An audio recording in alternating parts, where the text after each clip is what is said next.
નમસ્કાર, જય હિન્દ, જય ભારત. હું યુવરાજસિંહ જાડેજા. ગુજરાત સરકારની ફરી એક વખત જે સ્પર્ધાત્મક પરીક્ષા હતી એ વહીવટી કારણ આગળ ધરી અને મોકૂફ રાખવામાં આવી છે. છેલ્લા ઘણા સમયથી જોઈએ તો ગુજરાત સરકારની જે અલગ અલગ સ્પર્ધાત્મક પરીક્ષા હોય કે પછી યુનિવર્સિટીની એક્ઝામ હોય કે અલગ અલગ બોર્ડની પરીક્ષા હોય તેમાં આ રીતે વહીવટી કારણ આગળ ધરી અને આ પરીક્ષાઓ જે છે કાં તો રદ કરવામાં આવે છે અને કાં તો મોકૂફ કરવામાં આવે છે.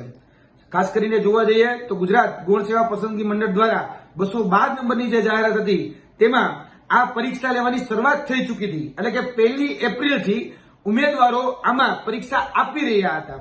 હવે સરકારને અચાનક જ 19 તારીખે બ્રહ્મજ્ઞાન થાય છે, એ કુંભકર્ણ નિંદ્રામાંથી જાગે છે અને એને એવું લાગે છે કે હવે આમાં આદર્શ આચાર સંહિતાનો ભંગ થાય છે.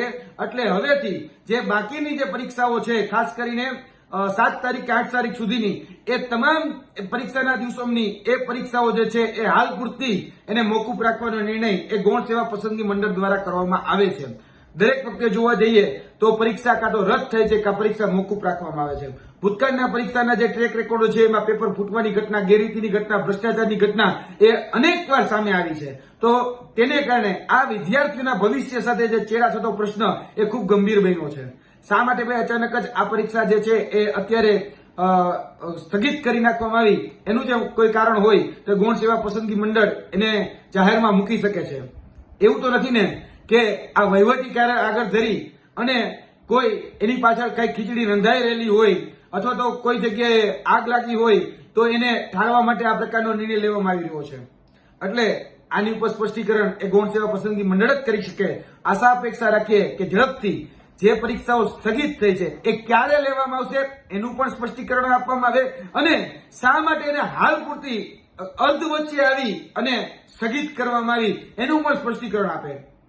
શું એ ગૌણ સેવા પસંદગી મંડળને ખ્યાલ નહોતો કે અત્યારે આદર્શ આચાર સંહિતા લાગુ છે? શું એ ગૌણ સેવા પસંદગી મંડળને ખ્યાલ નહોતો કે અત્યારે આ ચૂંટણીનો સમયગાળો છે તો એમાં આ પરીક્ષાઓ ન લઈ શકાય? તો આની ઉપર જે સ્પષ્ટતા છે એ ગૌણ સેવા પસંદગી મંડળ કરી શકે છે. આની પાછળ કોઈ બીજી તો ખીચડી નથી રંધાઈ રહેલી ને, એ પણ વાત ક્યાંક ને ક્યાંક જે વિદ્યાર્થીઓ છે, જે ઉમેદવારો છે એના મનમાં ઉભી થઈ રહી છે. તો ઝડપથી આની પર સ્પષ્ટીકરણ આવે એની આશા અપેક્ષા રાખીએ. જય હિન્દ, જય ભારત.